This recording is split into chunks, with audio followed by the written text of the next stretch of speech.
The bad posture. Bad posh. The bad post. Posh spice, but bad. Bad posture. Mm-hmm. But now I'm like, how do I do the good one? Bad pasta. Good pasta. Lean in to the conversation. Look Maybe. interested. Laugh even when it's not funny.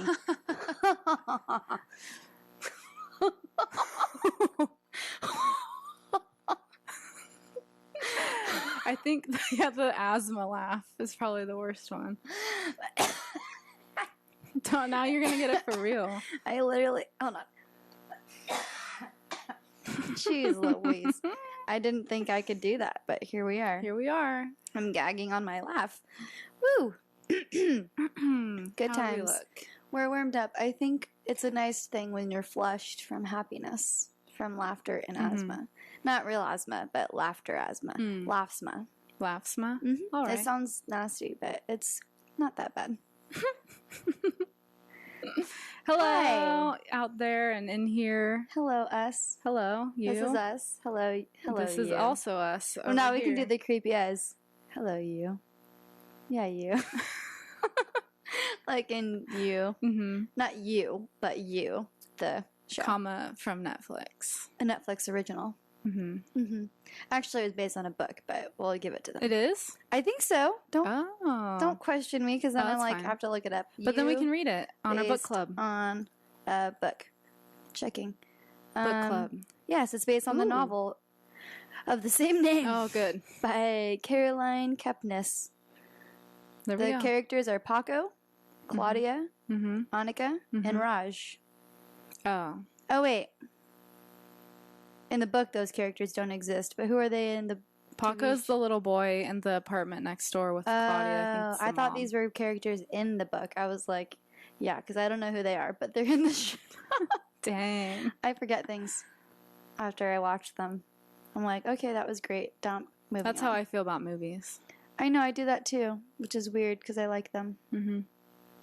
But anyways, I think more with TV shows because there's so much to like move on and keep up with, you know, in everyday life. But there it is.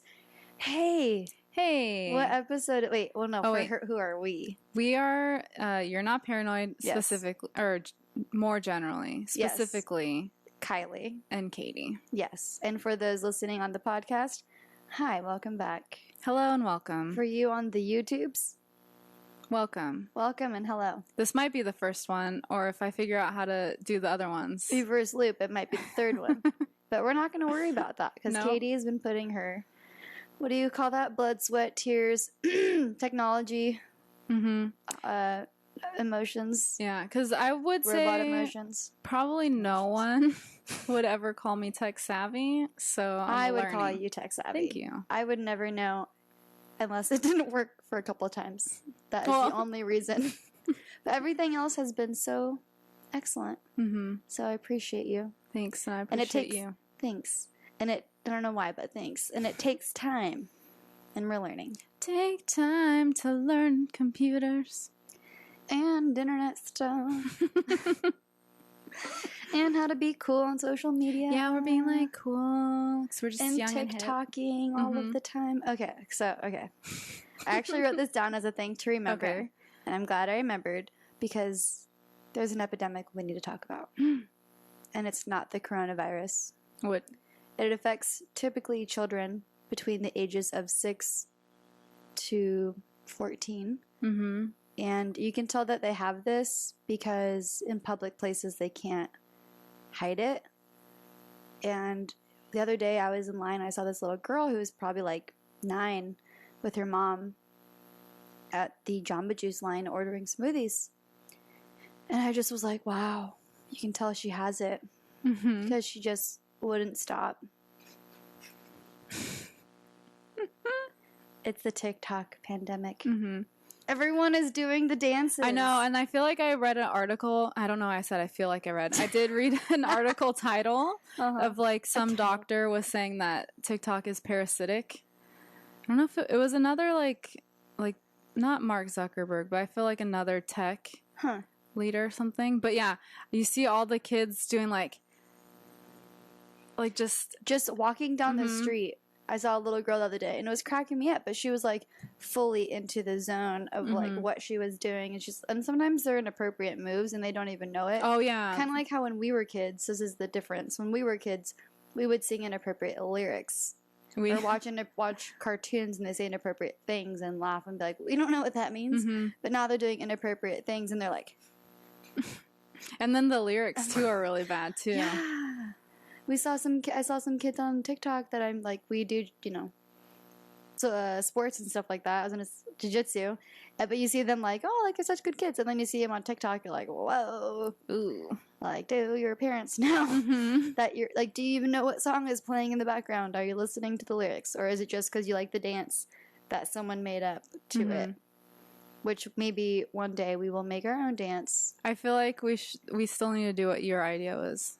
Or challenge. Or just make our own dances. Yeah. But to like the popular songs. Correct. So it's like, we won't demonstrate now. We'll save it for a TikTok. But when we have the TikTok ready, we can like insert here. And then... eventually do that. I like it.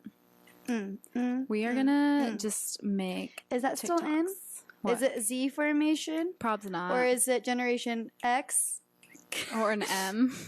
I heard it's also Generation I. It is? Because it's all about them. Oh. I said them, but me, them. Are we still a part of that one, though? No, that's the new generation. The little ones? That's the TikTok generation. Okay. That's what we should call them. I wonder if TikTok by, what's her face? Kesha Has ever, like, got boosted because of TikTok. TikTok, you think that they would use it either as their theme song or she would, like, sue them. But also, TikTok is like a clock, so I don't know. That's interesting. I have a lot of thoughts. There's a lot of questions going on here. And that's my brain on the end of an evening. It's like, what about TikTok? What about tick? What about talk? What about all the clocks? That's how my brain works. And you are here to answer those questions. Oh. And you. I do not have the answers, but... No, but you typically have an answer. Might not be the right answer, but there is an answer, and it's usually like, To which I'm like, okay, she doesn't want to talk about that anymore, so it's cool. You have friends like that where they don't stop talking and you're just like polite and go, Have you seen Have you seen the meme where it was like, if I say, wow, that's crazy twice, it means to wrap it up? That's really funny. I also had a friend, at a couple of jobs ago, everything she would say was like, that's funny. And so then I lost all belief in anything that she actually thought was funny. Because she'd be like, that's funny. But with a straight face. And I'm like, that's not how emotion works. You gotta, look at, Katie has emotions. It's because you're on camera. I think when you're not on camera. It's like, there it is. Wait. Oh, I have a little outburst too. Anyways, we're excited because we think this is working now. So, welcome. We are welcome. We are welcome into the YouTube universe because we are welcoming ourselves. The universe. YouTube universe. Okay. Moving past. Oh, wait. Guess. Okay, yeah. What? I was going to say, you were going to say the one thing, but then we had to introduce ourselves. And so then I don't know if you want to say the thing now. This is that thing. I was going to say then. Good. Okay. And then now we're here, so it's the now. Okay. The episode is number 50. 50. I'm not supposed to hold up your 0 because I'm the 5. 50. Woo, woo, what's 50? I don't know. 50 in sign language? No. That's 5 times 10. No. Yeah, that's 50. Okay. That is literally 50. 3, 4, 5. Okay. There we go. So we're on episode 50. That's pretty freaking rad. We've been doing this. Stop bumping you. We've been doing this for over a year. And we're 50 episodes in. We haven't given up despite having real lives outside of podcast life, which is awesome because it's a totally different world, but also we get to hang out. We all, you, yes. We all hang out. Every week, but we're about an hour plus. Sometimes longer. if we're feeling it. We're on, baby. It's on. It's online. And here we are. So, cool. Episode 50. Thank you for joining us. For people who don't know what we're about. Oh, that's a tough question. That is a tough question. What are we about? After 50 episodes, what are we? Who are we? What are we? What are we? Are we doing this? Are you seeing other podcasts? Well, oh no. I don't see them. I just listen to them. Okay, fair. I do that too. If you're not on a diet, wait, what did they say? I don't say this. I've heard this. This is bad. I don't believe in this. Okay. Just kidding. I don't. I winked for anyone who couldn't see that. Just because you're on a diet doesn't mean you can't look at the menu. Have you heard that one? I've heard that, yeah. It's naughty. Mm-hmm. But it's kind of funny. Yeah. And just because you host a podcast doesn't mean you can't listen to other podcasts. Yeah, you should. Yeah. We got to keep it well-rounded. And plus, podcasts are fun. Mm-hmm. So listen to us, but also listen to other people. I've been listening to Down the Hill. Ooh, what's that? That one is about the murders of the two 13 and 14-year-old girl in Indiana on the bridge. Oh, dear. I feel like you would have heard about it because they have the picture of the dude. Because the one girl supposedly had the wherewithal to start recording on her iPhone. Because this was only 3 years ago. Oh, man. Yeah. So the police haven't released a lot of it, but apparently there's a lot of, like, the video with audio and stuff. No. So I've been listening to that one. It's really upsetting. So basically, they're just, like, investigating the case with what they have so far? Yeah, I mean, the one thing I did not like about the podcast is because now everyone's trying to get in on the game. Like Netflix has podcasts, and this one I think is through CNN, and so it has like the 3 hosts or like journalists or something, and it's kind of like SportsCenter or ESPN where they like play the podcast where it's like, you know, people being interviewed and stuff, and they tell a story, and then it's like they go back to the panel and then they discuss what just was talked about in like a highlight reel way. And I don't like it. I'm like, well, what you just heard Sheriff so-and-so say, you know, Bob, I really just don't like that feeling, or like that is unnecessary. Like it's making you think about how to interpret it instead of you just listening and interpreting it and then giving you facts to think about. That is strange. In sports, sometimes we need discussions because we don't know what's going on. But if you're talking about a murder case and you hear what someone says, I can see how that gets annoying really fast. Yeah, because it's not narration. Right. Which is one thing. I think about this and that. Yeah, that's kind of weird. But it's also not telling the story. It's just like commenting on the commenter. Yeah, so that's the part that's a little weird, but the case itself is interesting. Yeah. Interesting. And then I've been listening, I think I told you, to that Uncover podcast. It's a CBC radio podcast. I really like them. They're based in Canada. And this one's the Satanic Panic, where they're talking about satanic ritual abuse.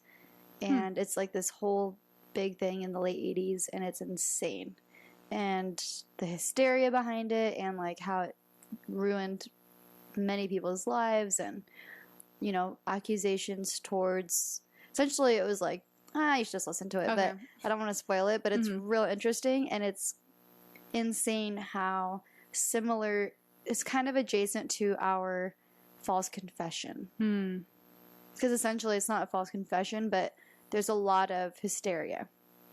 Or their motto and the whole thing is, believe the children. Ooh. Isn't that creepy? And then it's like, well, of course I believe the children. Dun, dun, dun. So that's a good one to listen to. I know, I have that one queued up. But yay.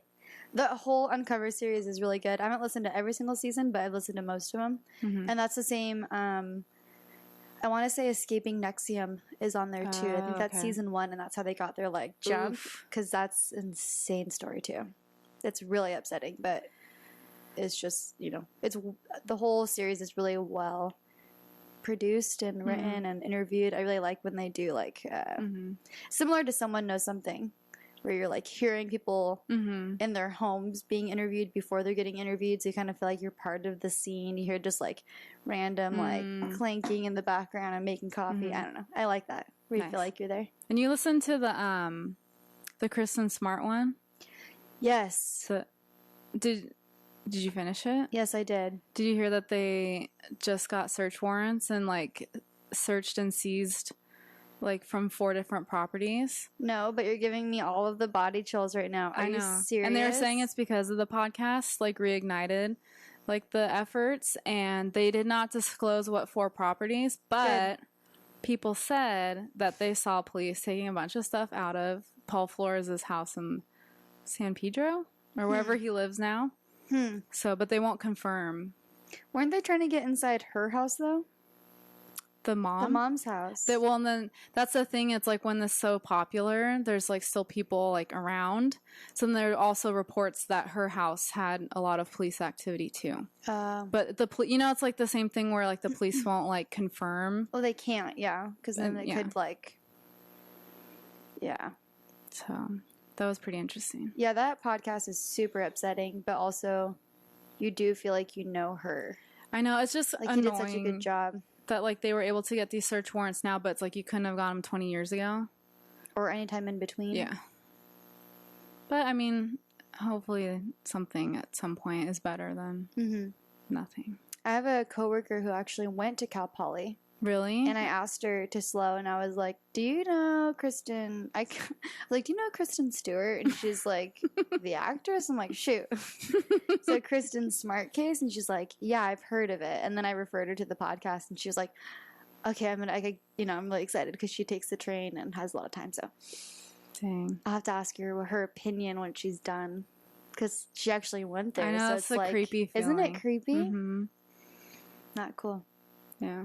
Those are our podcast updates. Yeah, at least they're making progress, though. Yeah. Crazy.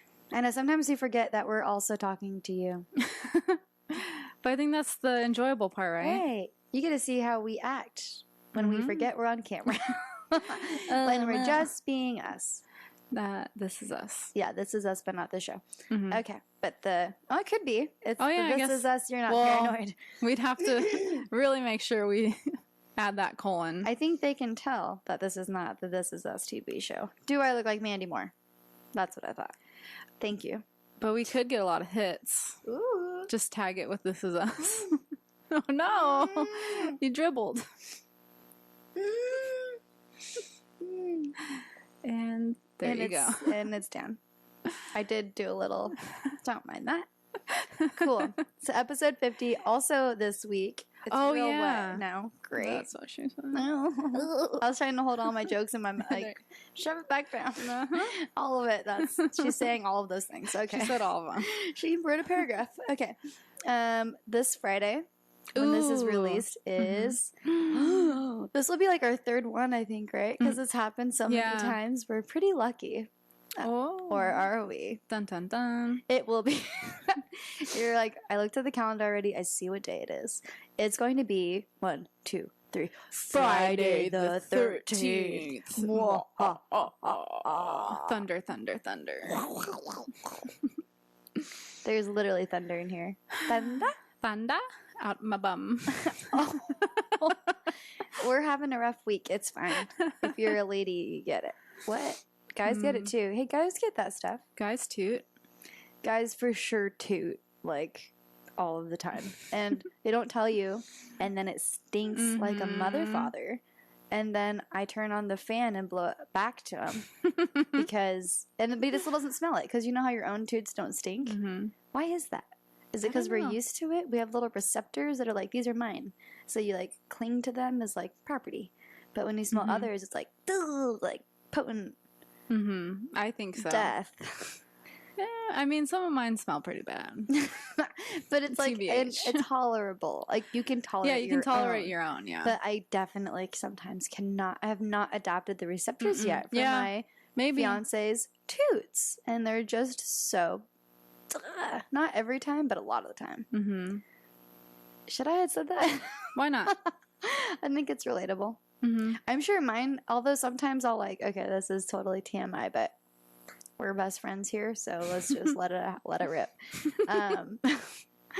Sometimes I'll be like, I'm gonna get him back, and then I like let it rip, and then he doesn't say anything. Aww. And it's kind of a letdown.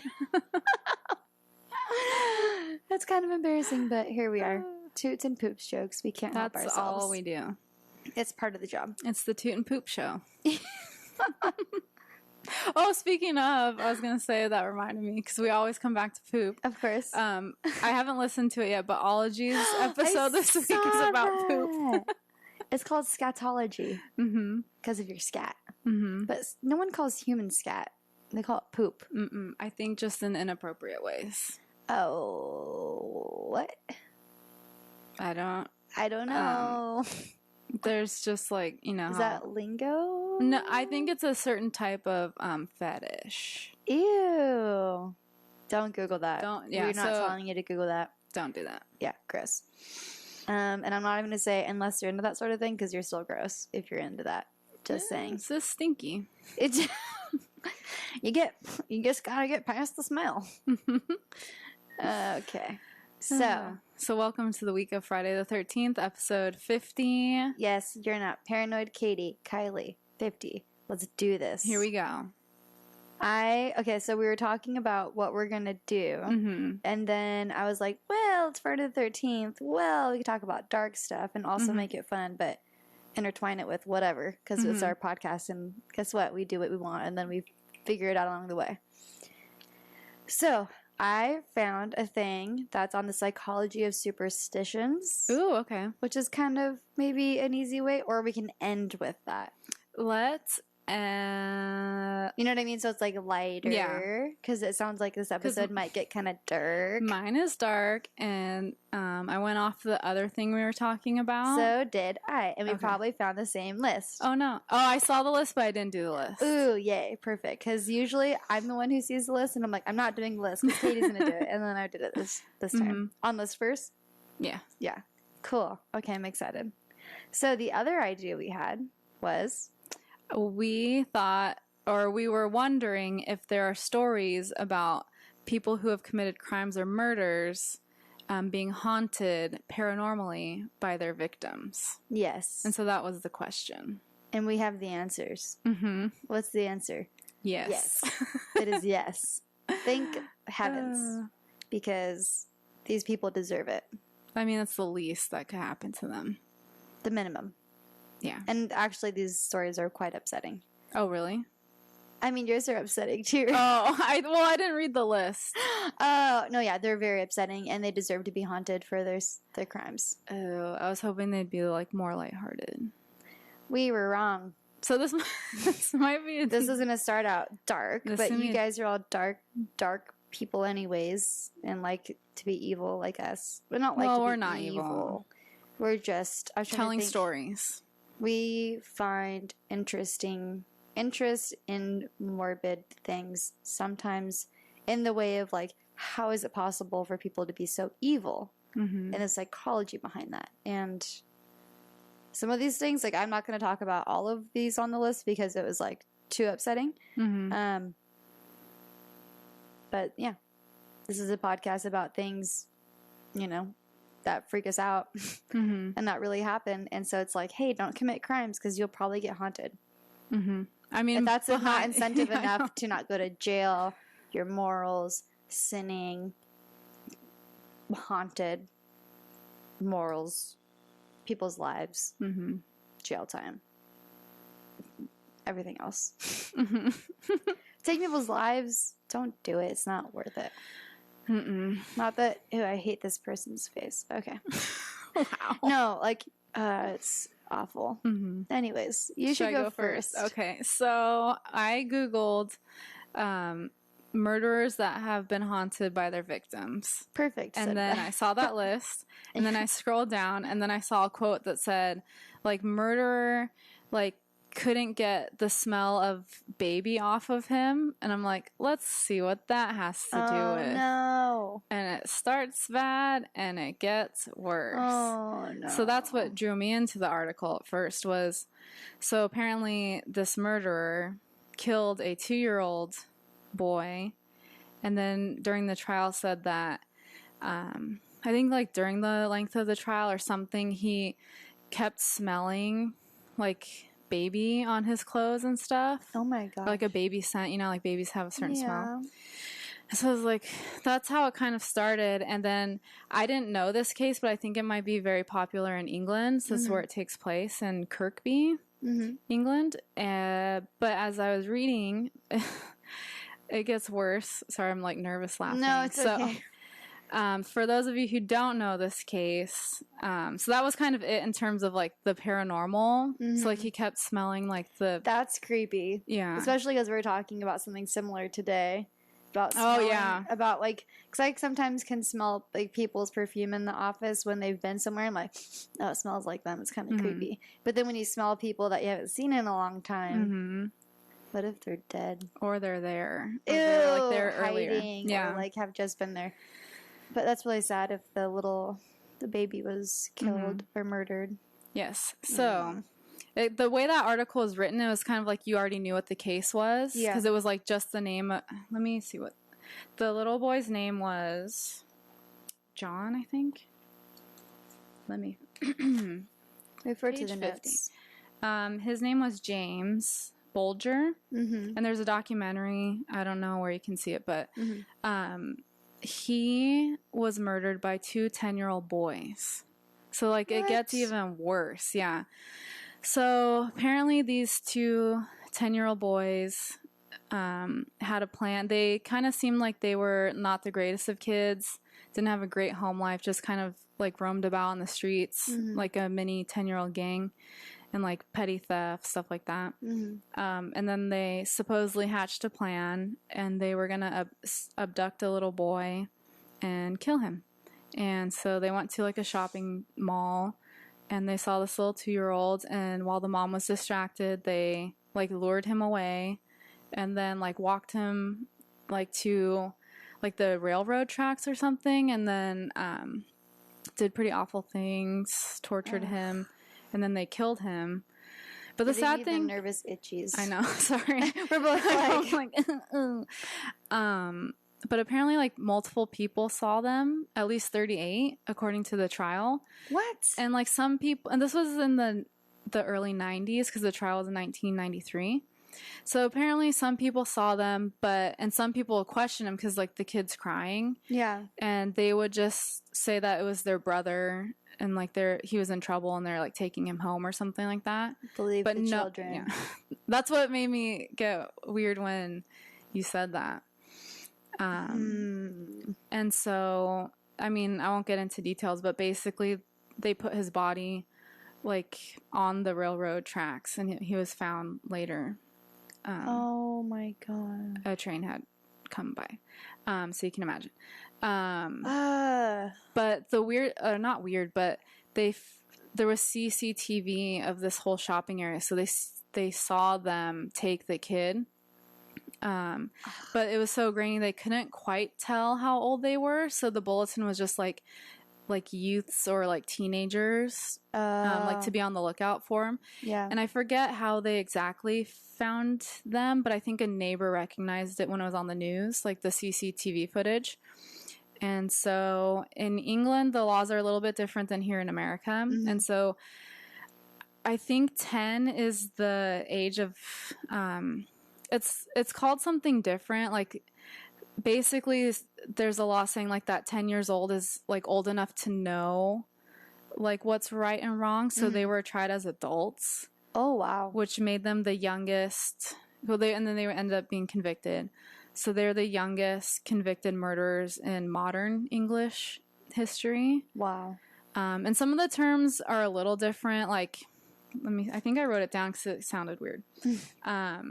They were sentenced to detention during Her Majesty's pleasure. I don't know what that means. Like jail. During her life. Yeah, but I'm wondering, like, for the rest of her life, maybe? Maybe. I didn't look it up. Or up. up to her, like, up to, like, her discretion. But that was there. So they were under her detention during Her Majesty's pleasure until the parole board decided in 2001 to release them on lifelong license, which means parole. Yeah, thank you for that terminology. So I'm like, they did what? And license is spelled with 2 C's, no S's. So okay.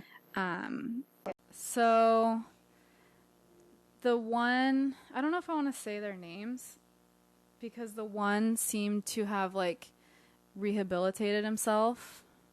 How can you? Well, there's debate on whether both of them like wanted to or not, and if there was like sexual, like around, you know, like the sexual part about it. And there's debate on that, but it seems like, so when they were during trial, the guy that seems like he kind of got his life together as much as you could, he was the one that was very stoic and like showed no emotion. And then the other guy was crying a lot and stuff. So they figured the quiet one was the like ringleader. Oh, like had it together kind of thing. But now as time has gone by, the one that was crying has been in and out of prison since then. And it's been for like child pornography, child abuse pornography, stuff like that. So they're kind of thinking like, oh, it was probably him that was kind of leading it, because this obviously seems like a real issue. Yeah. And I didn't look into their not just life, well, in the way of like not just a one-off, like, you know, really rebellious, awful 10-year-olds that like messed up or something. Like he clearly is, you know, messed up. Yeah, and so people were pretty mad when he was getting like back to jail and then like back on parole. It's like, this guy can't be out here. No. What do they say? Like a danger to himself and the, you know, society. So I think from one of the latest articles I read that he's still in jail, the one guy. And then I guess the other one's kind of like done okay. Trying to live his life. Yeah. And just for the record, when we talk about like, oh, like they're messed up, like psychology wise, like probably the only person I'll ever say that about are murderers and also anything related to children. Like that is insane to me. Yeah.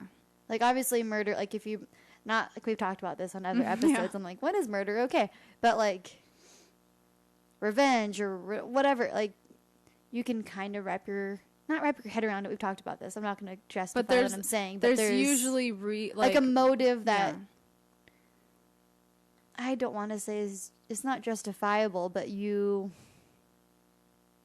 don't know. Anything that involves kids is beyond effed. And they deserve to not be in society as functioning adults, in my opinion. Yeah. So that was, I'm assuming, again, that it was a very big deal in England, especially them being, like, the youngest. Yeah. It was, I mean, it's sad all around, but then, you know, there's, like, angry mobs wanting them to be killed. Of course. Like, death threats on the parents of the accused. I feel like it's pretty surprising that they didn't get killed in jail or in prison. But then it's like you're killing a 10-year-old. Yeah, well, exactly. You know what I mean? Like, exactly, yeah. It's, yeah. Excuse me. Yeah. I didn't mean to do that in the microphone. I'm like, I know, I wasn't expecting that. Because it kind of like, again, like I was saying, like the article, it makes the assumption that you know what the story is about, because it was talking about the documentary. And that is called Detainment, by the way. Okay. It came out in 2018. Oh, that's recent. Yeah. And I was like, what is this? So I clicked on like one of the links that, you know, like when you read and one of the words is a link. And I clicked on it and it's like, oh, you know, like the murder of so-and-so, blah, blah, blah. And it's like one paragraph in till you get to like the age of the murderers. I'm like, holy. You're like, wait a minute. How is that even possible? And I feel like in those kind of stories too, it usually is one bad kid initiating and being like, you're gonna do this. It's usually like a bad seed, and then the friend is there, or already has been there. Yeah, and that's what, you know what I mean, gets dragged into it or pressured. Yeah, that guy, he's quoted in one of the articles, I think as an adult, saying that he's very remorseful and he's like has to live, you know, basically with the fact that he didn't do anything. Yeah. And he just went along with it. And he was saying like in that like gang of kids, like that's what you did. Like you like supported each other, like, you know, like a gang. Yeah, you were loyal to each other. It's like you might not have liked what they were doing, but you went along with it. Don't do that, kids. It's cool to stand up for things that are not right. Yeah, especially if like if he truly did know it was wrong and he truly didn't want to participate but felt like he had to, or like felt like he was coerced or something. Yeah. And then living with that. Yeah, that would be awful. I think I worded that wrong, by the way. I said stand up for things that aren't right, but I meant stand up against things that aren't right. That aren't right. We got you. Okay, I was just like, that could be a really bad soundbite. like Kylie for president in 2055. Like, stand up for the bad stuff. They're like, we saw this coming. And then there I am, leading the robots. Yep. I'll be right next to you. Starting with my leader right here. I'm the right-hand woman. Or robot lady. Yes.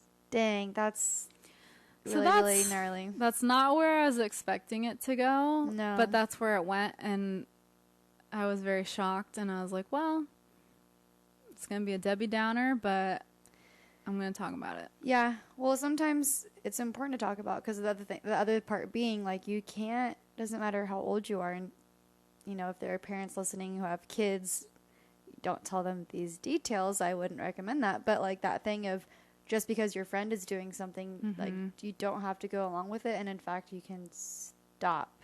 That would be so hard to live with, that guilt of living that over and over, of, like, knowing you could have stopped it, and then also knowing there's CCTV of you doing that.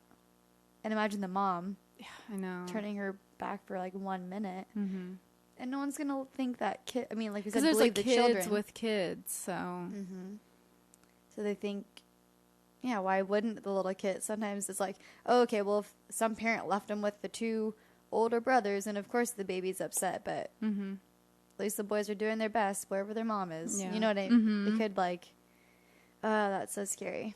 And who knows, maybe this can make people second guess when they do see something like that. Or if they do see something out of place. Yeah, it's like, hey, where's your mom? Yeah, it seemed like some people were like, what's going on? And that would be hard, too, to be knowing. I mean, 38 people saw those kids, and not one of those people stopped them either. I mean, that was before, like, the violence. No, but... But, like, a lot, yeah. I mean, the fact that they came forward later, I feel like that would be hard, too, to be like, yeah, I saw them with that little kid. And it's like, I saw that little kid alive with those. I don't know. I'm trying to, like, picture myself in that position, and that's really, really terrifying. And such an awful... I can't even imagine. Yeah. But like I said, if nothing else, like, we try to talk about these things, so then we can not necessarily learn from it, but learn what to look for, rather. So then it doesn't not have to happen again. I don't know the wording for these things. I wish we had a catchphrase that just, like, didn't have to be justified. You got what we meant. We're learning from the bad stuff. But, like, obviously we don't want the bad stuff to happen, so let's just make that clear. Yeah. But it does, and that's why we talk about it. Because that's the only way we will ever grow as people and society. With our brains. Okay, not outward. So this list is from Listverse, and this Listverse, I don't know why I added a T at the end of that, and it's called 10 Murderers Haunted by Their Victims' Ghosts, which I'm like, who wrote this? And then I zoomed in and I was like, Katie from You're Not Paranoid. Nah, I'm just kidding. That'd be really funny, though, if you, like, made me a list for the episode, so then I'm, like, ready to go. That'd be great. So there are 10 people here, and it's pretty awful. The crimes are, I mean, if you're going to get haunted by someone, it's usually for something pretty awful. The fact, do you remember which kid it was, actually, that couldn't get the baby smell? I wonder if it was the one who was more emotional. I don't think it was. I think it was the other one. Oh, that gives me, like, such... Yeah, I think it was the other one. But heebie-jeebies, because baby smells so cute.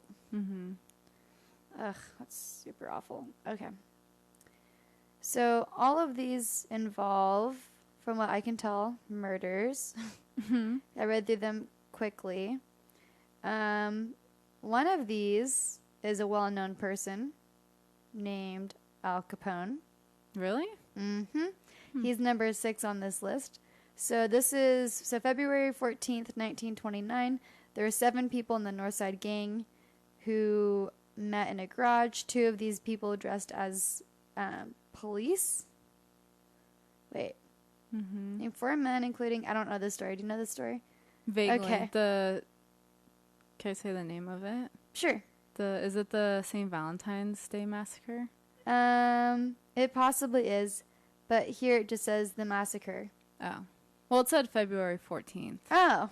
Then is So that like a known thing? I think so. Okay, you know things that I don't know, so this is good. Good job, robot. I think you have programmed me well. So then, essentially, the policemen ended up lining up the gang members and opened fire, and all 7 people were killed. Jeez. The massacre was never solved, but people think that Al Capone, who was a leader of the rival gang, the South Side Gang, I didn't know was that. behind it. So he was actually arrested months after the murder, and allegedly, prison guards would report that they'd hear him screaming in his cell, shouting for Jimmy to leave him alone. Oh. And when he left prison, apparently the ghost followed him, and he even went as far as hiring a medium to get rid of the ghost. Really? But she was unsuccessful. Good. Right. Because for some reason, I don't know why this is bad, but when we see, like, Italian mobsters, like, it doesn't seem as bad. Am I wrong? Is that bad to say? I feel like it's just like, that's what they do. Did you say the country specifically? What did I say? Italian mobsters. Oh, well, okay, that like sounded bad. Okay. That's not what I meant.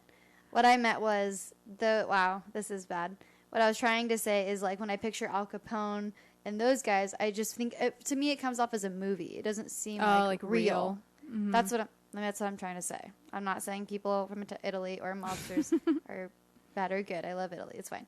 But what I'm saying is, it doesn't seem as real because it's such like when you look back on those times, it seems there's so many movies that have been made about it that it doesn't seem real. Mm-hmm. Do you know what I mean? Yeah, yeah. Like it's almost like a period piece or something. Exactly. It's like this weird. They've almost like sensationalized it, so it's like, wow. It's not like, oh my god, because it's typically like other bad mobsters killing bad mobsters. I don't know too much about it, so there's probably a lot of innocent victims as well, and obviously that's not good. I'm just saying, like, compared to like child murders, like, those just seem less bad, but they're obviously all bad. I was just saying, for some reason, I just have always thought of it more like a movie, but I know it's not a movie. I know it's real. Okay, I wish we could take that out, but we can. We can take that out. Okay. But yes, Al Capone. Interesting, right? I think I've been to 2 prisons he's been at. Really? Which ones?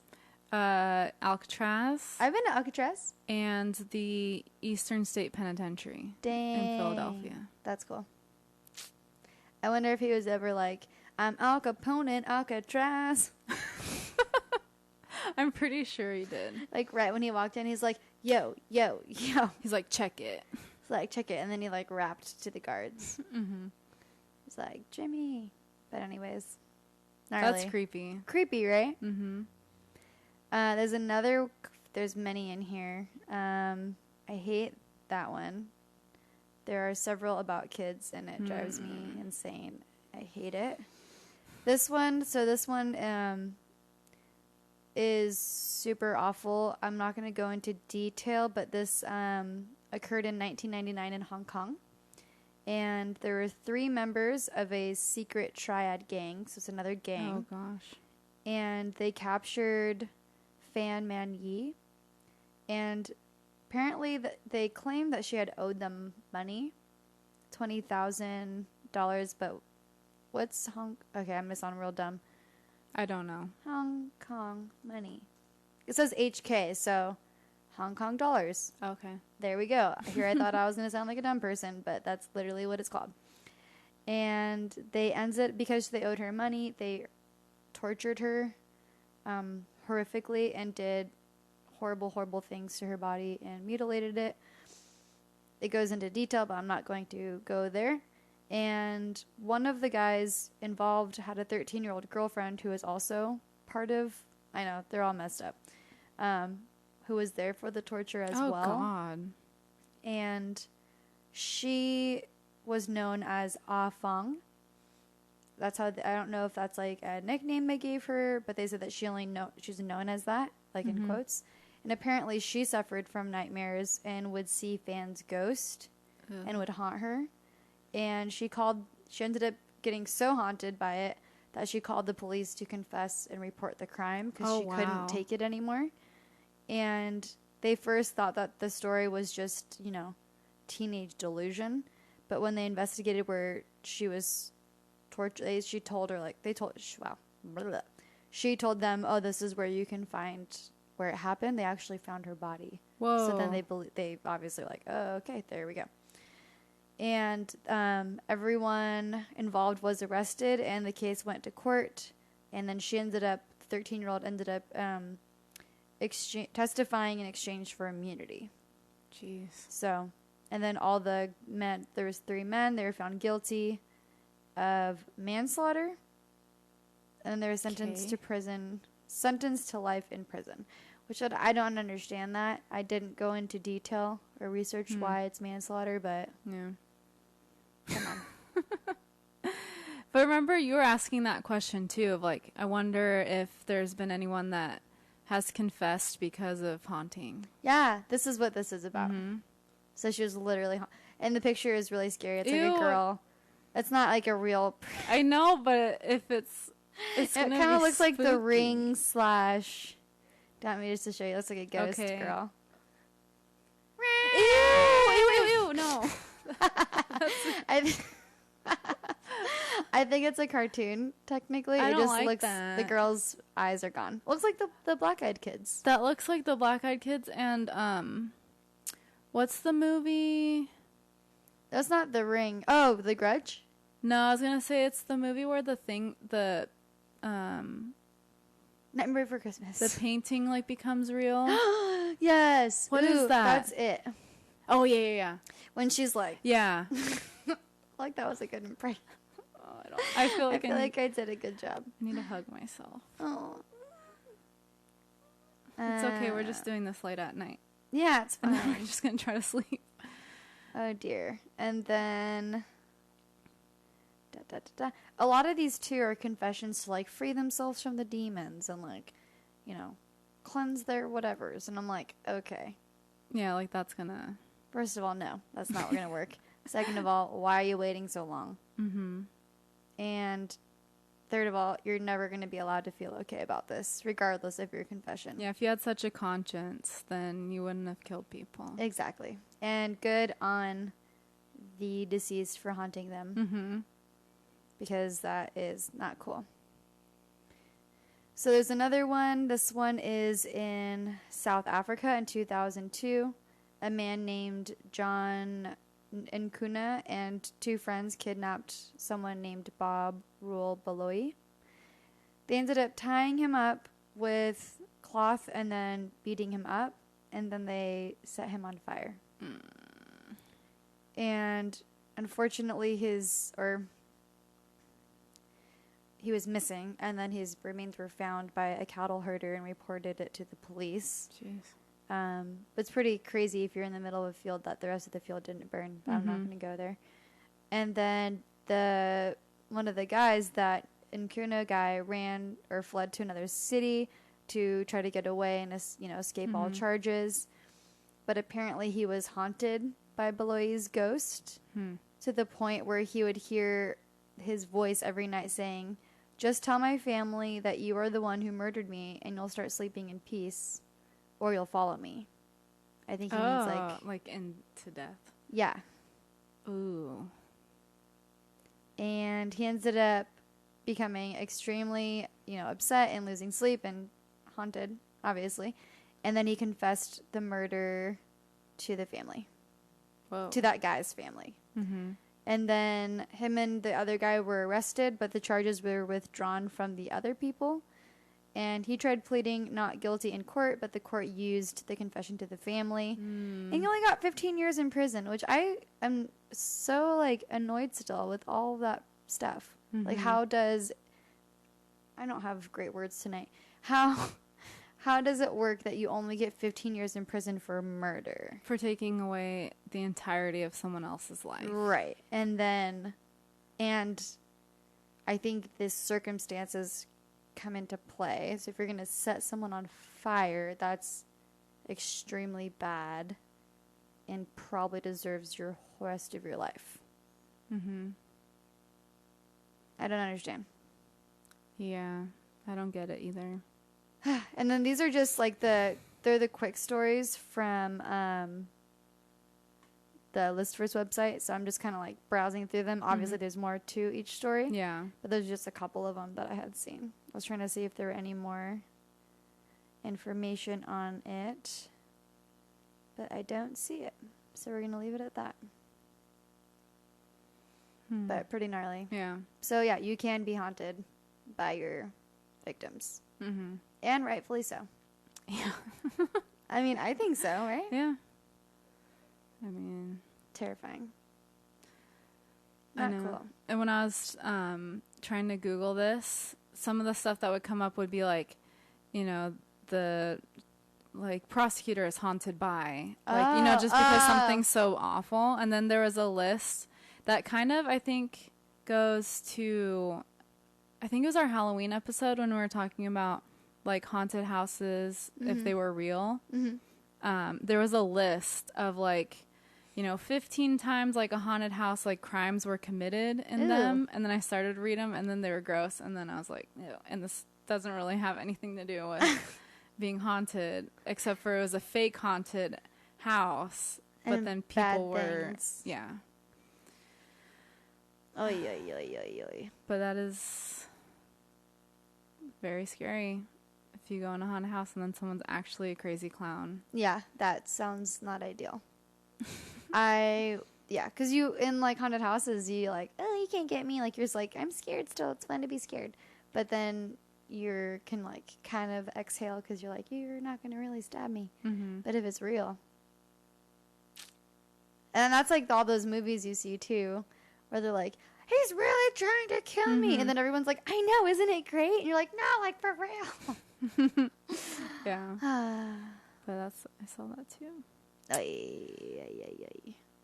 Icky. Yeah, I saw that as well, whereas the other one you mentioned where it's like haunted by X case or whatever, where it's like haunted by the memory of an experience or something like that. Yeah. Which you can be haunted by that as well. But I wish there were more killers haunted by these things. Yeah, I feel like a lot of haunted places are because someone was killed there. Yeah. So maybe they were trying to haunt the killer, but they got stuck in where they died. Yeah. Yeah, if something happened to me, I would definitely haunt the F out of whoever did that. Or at least try. Would you go into like a haunted place, like a real one? Or that was supposedly haunted? If I had people with me who also believed in haunted stuff. Oh, that would believe in it? Yeah, because it's more fun that way to like feel the energy. Kind of like when we went back it up. So I'm having a lot of misspeaking tonight. It's not fun to feel the energy. Thank you for making that face and like resetting my thoughts. It's more like interesting to feel that connection, like the heaviness in the air. So similarly to like when, and this is obviously same but different, because it depends. Like I'm talking like generally haunted, but not necessarily like a murder. Yeah. So I don't want that to be I love going to places where people were murdered. Like that's not what I'm saying. More like we went to the Winchester Mansion. Yeah, and we had that weird experience in that, the seance room. It's like, I like that kind of thing. Where you're like, is it spooky? Is it not? I don't know.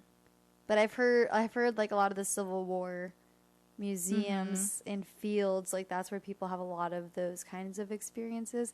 And like I would be willing to stay at like the Queen Mary, for example, here in California, or like a haunted hotel or something. Like the I don't know if I want to stay in a haunted hotel. The Lizzie Borden house. I don't know if I could do that. Because you can stay in the rooms that the parents were killed in. No. See, but I don't see the point of that. Like, what are you trying to get at? I'll visit it, but to waste a whole night's sleep, not having sleep, knowing I think in that's an awful place. That's where you're wanting something to happen. Right. I feel like you're also risking them attaching to you. Well, that's when you were like, I want to feel the. No, like, no. I meant like, I think it's like fascinating to have your hair stand up, like that feeling where you're like, ooh, I can kind of feel the like sensation of it being creepy, or like letting yourself get creeped out, instead of like, oh, that's because that window's open, or like that's because there's like whatever, you know. Like someone turned on a magnet and now all of our hairs. I don't know if that's not how it works, but how do magnets work? What's the phrase? It's like magnets. Well, it's effing magnets. Oh. Question mark. How do they work? Right. Question mark. So that kind of thing. You get what I'm saying? I feel like I'm talking in circles. No. I feel like, because I have family on the East Coast, and so we do a lot of road trips, and then we go to the different battlefields. And I feel that same way too. Of like, it's such a weird feeling. Give me the chills. Like knowing that, like I don't know, just so much darkness. Yeah. But then it's like all forests and like fields, and so then it's like you just kind of like look, like waiting for something. Yeah. Did I see it, or was it a tree? Those kinds of movies though, like anything with like Wiccan, that's a whole different like genre of scary. But when you're talking to, like picturing in the middle of the forest, and then you see like anything cult / ritualistic, like Midsummer, you never saw that. Oh, or like Blair Witch Project, all those where people like they like leave their tent and they look and there's like all the like Wiccan little stick figures like all woven, and they're just like surrounding their tent, which is like a symbol for like death, or like something like that. Yeah, like this is the sacrificed one. Have you seen the first season of True Detective? No. Because that has that stuff. Ugh. You're giving me all the goosebumps. It also reminds me of, what's it called? Wasn't it like this also in, you didn't watch it, American Horror Story? Oh, Jamestown? Or Roanoke? Jamestown. It's one of those the first founding cities. place of murder. Yeah, Roanoke. Roanoke. Wiccan? I can't. Okay, I'm gonna leave it there. I couldn't spell Wiccan right because I had one eye because the microphone was in my eyes. But anywho, anything Wiccan, creepy. They say that there are. Well, Wiccan is not bad. What am I trying to say? Wicker? Like it's made of wicker? I don't know. What's it called when it's like those little twigs in the trees? Oh, like what specifically the symbol things are called? No, like that type of scary. Cult? Okay. Like the occult? Yeah, but like... Satanic Panic? No. Like specifically the things where it's like ritual... Oh, like... Oh, I know. Blair? Voodoo. Yeah. Kind of mixed with... Voodoo. Yes. These things. Yeah. Where they look like little iron... Like almost like an Iron Man. Like, isn't that kind of like the Iron Man logo? Oh, I have no idea. The, not the movie, Iron Man, when you do the race. Oh, I thought you meant Iron Man. I was like, I haven't seen any of those movies. No, not really. It's not looking like that. No, not really. I was just picturing the body being kind of square, but anyways. Anything that has to do with those little dolls being around, they're so scary. Yeah. Voodoo. I think you're right. But I feel like it's true, too, of, like, more of, like, the occult, too. This, like, symbolism and the little... Sacrifice. There's, like, another word, though. I know, and we're like... Blah, blah, blah. It's, like... I don't know. We'll probably think about it when we're done recording. You know it. Write it in the comments. Tell us. Tell us everything. Correct us. We need corrections. We don't need corrections. We just want your support and undying love. Unconditional support. That's okay. That's that. I'm not gonna keep looking, and I'll just be like, and then it was called Wiccan, and then it was called. I'm gonna repeat myself. I know how I work. It's cool. Okay, so wrap up with superstition stuff. Sure. Want me to tell you about that? Okay. Okay, so the psychology of superstitions. Let me open up this tab because I was not prepared. So there's, people have this type of, basically the article goes into the difference between like a ritual and a superstition. Because people have rituals. So if you're like, for example, if that one time you won your volleyball game, you were wearing that t-shirt or those socks. And so you're like, okay, these socks are my go-to. They feel good on my feet. They're supportive. They wick out this feet sweat. They don't bunch. They don't put the seam on my toe. They're perfect. That could actually be something that goes towards your, performance, because you're actually going to perform better because you're not worrying about your socks. Or if you say a mantra, you say a mantra in your head every time before a game, I'm going to, whatever your mantra is, I'm going to kick butt, the Tigers are going down, whatever it is. That is a type of ritual. But it's when so this is a quote by Dr. Stuart Weiss, who's the author of the book Believing in Magic, The Psychology of Superstition. Ooh. The dividing line is whether you give some kind of magical significance to the ritual, where it doesn't, I think there is no real correlation. So, I think the one he was saying, for example, let me just go back to this. I thought it was kind of funny.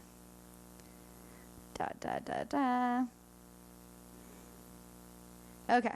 So if so the example was, okay, so if you think like tapping the ball a certain number of times, like when you're going to do like, either serve a volleyball or like you're throwing a baseball, like your pitcher, then that's entering superstitious thinking. I feel like that would be ritualistic too. But like, it doesn't do anything. Right. Okay. So it's more like the contribution of something that is, like, it makes sense. So if you're telling yourself, like, I'm going to do great, I got this, that's like a booster for yourself. If you're wearing certain socks because they feel good and they're great socks for that game, like, that makes sense. But when it's like, I'm going to hit the bat on the ground 4 times and then go, like, that 4 times has nothing to actually do with that. And if you don't, and then it's the thought like, oh, I didn't hit it because I didn't do it 4 times, that's where that's the superstitious part of it. And it's like, because of the 4 times, I'm able to hit it. Okay. Where you're giving power to the thing. Okay. Versus, you know what I mean? Yeah. And, he was saying it depends on like how you look at it, or like what the ritual or superstition is for that matter. So another quote he was saying is that, quote, sometimes the creation of a false certainty is better than no certainty at all. And that is what a lot of research is, suggests. So it's that thing where you think like, if I do this, for example, going back to the baseball mound, if I hit the bat 4 times, like, I'm for sure going to hit it. So you're kind of giving yourself that, like, confidence that you're going to hit it because of the 4 times. But then the opposite could be true, too, where it says, if it helps to relieve anxiety, promote positive thoughts, then you can do that. But if this way of thinking can also hinder your performance if you lose your lucky object, or if you don't do that thing 4 times. So it's like, you then are creating this stress and anxiety on yourself because you don't have your lucky ball or your lucky bat, or so then it gets into your head. So it's like that power of belief could go in either your favor or not in your favor. Kind of like, I guess is the opposites are true for this. So, like the power of the law of attraction. That's a big thing people talk about, where if you believe in something, then those good things will happen to you. And then the same could be true for superstitions, which are typically associated with negative things. So it's like, because you are already looking for bad things to happen on Friday the 13th, then those bad things may happen because you're already have the anxiety. It's, depending on the person. Self-fulfilling prophecy. Self-fulfilling prophecy, exactly. I feel like that's true. So that's what they're kind of saying. That's like the interesting part of superstitions and why you have to be careful, where it can be good, but if you let it have so much power, or if it's like, if it has to do with something performance-based that you're worried for the superstition, then that could actually, hinder you if you give it all your power to that magical superstition. Yeah.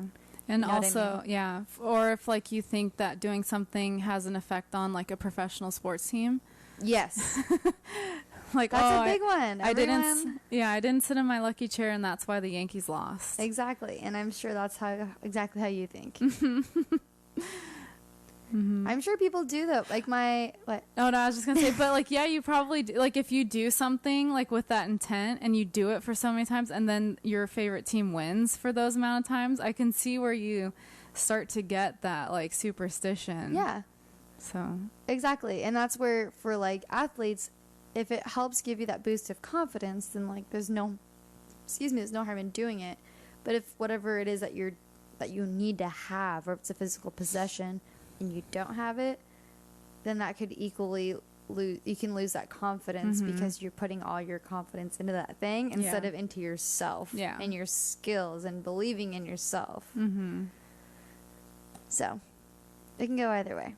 That's what that was just. And this is like an observation of like what is superstition and rituals and all that kind of thing. Interesting, right? Yeah.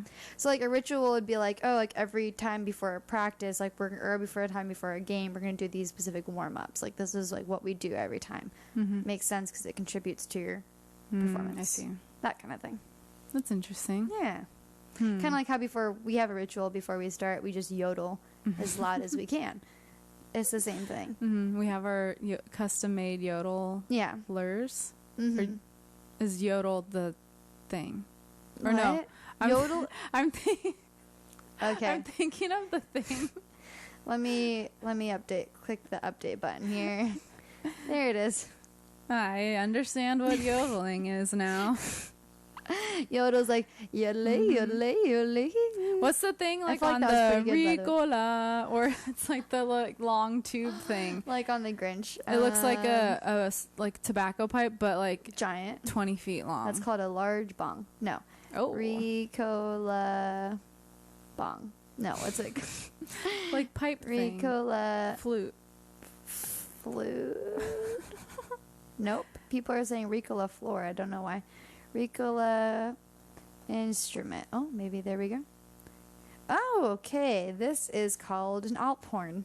Oh, okay. Which makes sense because they're in the Alps. And I wonder if there's videos of people doing this. I wonder if they're just like Ricola. Like that's all it can say. But I feel like that it's like you're blowing like a sound, not like words, right? That's what you would think. But in the commercial, they're like Maybe it's just like an elongated speaker phone. What's it thing? Loudspeaker. Something with your mouth on a thing and then the loud a mouth horn. Yeah. Right? I don't know. I know what you're saying. I could play it really fast. No, it's fine. Okay, that's cool. what I used to warm up. That was the only thing that I meant. You don't even know what it's called. I thought that's what yodeling was. Yodeling? No, yodeling is just with the mouth, yes. In the throat. No instruments. With your yodel. Okay. Your little yodel. Correct. And then a superstition is that Katie can't start unless she keeps her pet caterpillar behind the chair. It helps. So it's kind of weird, and he's staring at me, so it's okay. You can stay. Soon you will be a beautiful butterfly. I always think when I think of caterpillars have you seen A Bug's Life? No. I think why do I even bother? Though. I haven't asked you in a long time. I know. Have you noticed that? I think I've just secretly given up. Well, you know that, okay, you've seen commercials when you were a kid, or you've seen the poster and there's like that big squishy caterpillar and he's like, I'm a beautiful butterfly. And he has like the tiniest baby wings and he's like a real chunky caterpillar. That's what I picture when I think of caterpillars. I think of the Hungry Hungry Caterpillar. Oh. Classic. Because I read and and I watched movies. Although that's a very kid You read book, that. So. for a long time. That's my favorite. Okay, so I found a list that's called, and are we okay on time? We're on an hour 10. Okay, this will be quick. This is called, this is worth it. 13 superstitions from around the world. Ooh. Do you want to hear some? No. And that's all. All right, we already know knocking on wood. There's something called the evil eye. Oh, okay. You heard of this? Yes. Do you already It's know popular what it is? in jewelry. Yes. Do you know what it's for? To ward off the evil eye. No, I thought that was the evil eye. Well, I don't think you want to wear the evil eye, right? Okay, so you're right. So the charm that you wear is typically like a blue or white that is also an eye. Mm-hmm. And then it is fighting off the evil eye. But they normally just call it like the evil eye charm or bracelet. Right, but it's opposite because it's the good eye to fight the bad eye. Yeah. And then it's like something where when someone compliments you on something and then later it gets broken or something bad happens. That's an example that they gave. That's the evil eye, like the evil eye. Ooh, that's creepy. Like the evil eye at work. We already know about black cats and black birds, blah, blah, blah. Apparently, it's bad luck to trim your nails at night. Uh-oh. Really? Or at least after dark, according to superstitions in Turkey, India, and South Korea. Uh-oh. And in Japan, there's a superstition. This doesn't mean everyone has these superstitions. We're just saying these are talked about in these countries. I don't know if this is true or not, so don't get mad. But if you do this, you could have premature death. Oh. In Japan. What? That's a superstition. So cutting the nails at night? Trimming your fingers or toes after dark. Historically, the knives or other sharp tools would be used to cut long nails. Oh, wow. And then darkness, the explanation was that if it was dark and you have sharp objects and then lack of medical access, you get deadly infections. So at least that makes sense. That one makes more sense. Especially if you're cutting your nails with a knife. Yes. That's scary. Yeah, not ideal. In Spain and Spanish-speaking countries, it's Tuesday the 13th that people get wound up about. I think we saw that when we were doing the other one? Yeah. I remember you saying that too, now that I say it. Whistling indoors is and at the sun are both not wise according to Russian and Norwegian superstitions. I would agree with that. It's whistling indoors according to Russian superstitions and whistling at the sun according to Norwegian superstitions. Yeah, I mean, apparently whistling indoors leads to financial problems, and in Norway it causes it to rain. Yeah, I guess if it rains a lot there, then they don't want more. If it's sunny. Don't sit in the corner of a table if you're in Hungary or Russia. Okay. And surely other countries as well, as this website says. And this is from U.S. News and World Report, by the way. They're legit. Apparently the person sitting in the corner will allegedly never get married. Well, there you are, in the corner. I don't know why I gave you that look. I'm sorry. You're sitting in the corner and you're engaged, so. For now. I'm technically not married yet, so. That's true. Some say that the bad luck only hangs around for 7 years, there you go. A 7-year engagement. If you put your purse or wallet on the ground, that makes sense because then you'll have financial bad luck. It's dirty. If you do this in Russia, apparently women might not ever have children. Don't toast with water. If you want to wish death upon someone, toast them with water. No, thank you. This is a German superstition. The tale is that in Greece, this tale comes from Greece, where spirits of the dead would drink the water from the river of Lethe. Lethe, the goddess, and the river of forgetfulness would cause the spirit to forget its earthly past before it passed into the underworld. That didn't really make sense. I don't know what that says. Mirrors, obviously, birds flying into your home. Ooh. If a bird goes in your home, especially if the bird circles the room and lands on the back of someone's chair and then leaves. That sounds very ominous. It means the bird chose the person who will die. And a more specific death omen is found in Mexican and Caribbean folklore. The black witch moth. What? The moth is bat-shaped, dark in color, and nocturnal and pretty big. No, thank you. That's literally the description. That's verbatim the description on this. Basically a bat.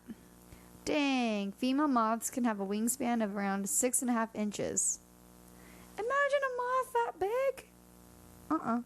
No, thank you. Last but not least, number 13, Argentinian werewolves. Ooh. In Argentina, there is a claim that 7 sons will turn into werewolves unless the president of the country adopts them. What? I'm reading this verbatim here. The links will be on our website, don't worry. The superstition was reportedly brought to Argentina in 1907 by 2 Russian immigrants, where the custom held that the Tsar became the godfather to 7 sons. The godfather to the 7th sons. And Argentina's president from 2007 to 2015 was said to have adopted a boy as her godson because of the centuries-old superstition. What? So if you didn't do that, then they'll turn into werewolves. Ooh, that's... So there have to be 7 siblings. The 7th son. So if you have all boys... I don't know. The 7th one has to be adopted? That's what it says. I'm confused. Do you want me to pull it up really fast? No, it's okay. She's like, we're done here. No, it's cool. If you have 6 kids and then you want to have a 7th one, you need to adopt it. Yeah. So your other kids don't turn into werewolves. Oh, see, I was thinking, okay, that it would be werewolf-like creature on the first Friday after the boy's 13th birthday. Oh gosh. Turns the boy into a demon at midnight during the full moon, doomed to hunt and kill before returning to human form. Oh. As well as feeding on... Okay, I'm not going to keep reading that. I was talking about poop and on children, and I'm like, okay, we're done with this. Definitely a dog. That's all. We don't have to go into detail. That's fine. We get it. It's cool. And that's that. This was a weird episode. Like, real weird. Oh, that's 50 for you. We're 50. We're 50 episodes and that's old. We're like approaching, what's that old? I thought your hands were in your water for a minute out of the corner of my eye. I was like, are you soaking your cuticles right now? That's what it looked like. You were like, duh. Multitasking, man. I see that. 50. Oh, what is it called? AARP. That's the name of the thing for people who are aging. Then you get discounts. You're making me itchy, awkward. Yes. Sorry. No. I was making myself awkward. I had the awkward itchies where you're like, we are nearing that in the podcast community. Mm-hmm. We can get the senior discounts at restaurants. Sick. We can just tell people, be like, we're 50. And they're like, wow, you guys look good. Be like, episode's old. Thank you. No. And that's that. Yeah. Welcome to 50. And we're going to keep going. Not now. Well, but we'll have more episodes later. Mm-hmm. And next we've week. entered this YouTubing, so thank you. We'll get better with time, just like we've gotten better with our talking. Yeah. Although this episode, I felt like my mouth was like, like saying things that I'm not trying to say. Or thank God I see your face, because imagine if it was just me talking. I'm like, this is fine, and then you're like, no, it's not. I'm like, oh yeah, thank you. That's not what I meant. Or when you say something that you don't mean it as it comes out. It's all good. You know what I mean. You're fine. Thanks. Good times. Good times. Follow us on Instagram at You're Not Paranoid. Twitter at YNP Podcast. Our website is you'renotparanoid.com. You can email us anything you want that's appropriate. Thank you. At our Gmail, you'renotparanoid@gmail.com. Yes. You can... Oh. No, you go. You can watch the videos, hopefully soon, on YouTube. That's You're Not Paranoid. Yeah. I think. And eventually we're going to be on the TikTok. We're going to be ticking and talking. Ticking and talking. Like, talking. And dancing. Talking. You get it? It's a pun. Mm-hmm. Oh. That was my ring hitting my computer. Whoa. Fancy. And that's our life. She said. 50. Yeah, that's all I said. So tune in next week. We already know what next week's episode is because we talked about it last episode. Oh, that's going to be really bad. That's going to, if you thought this was dark, it just keeps getting darker. But, you know, this is not a light podcast. We never said it was. But sometimes, don't be sad. No, sometimes, okay, cool. We sometimes try to make ourselves... That was another one. Was that a toot or a burp? Isn't a burp just a toot out of your north mouth? Oh dear. And that's our cue. We're good. No, I can't. It's so funny. Thank you and have a great day. Thank you for listening. Goodbye. Bye.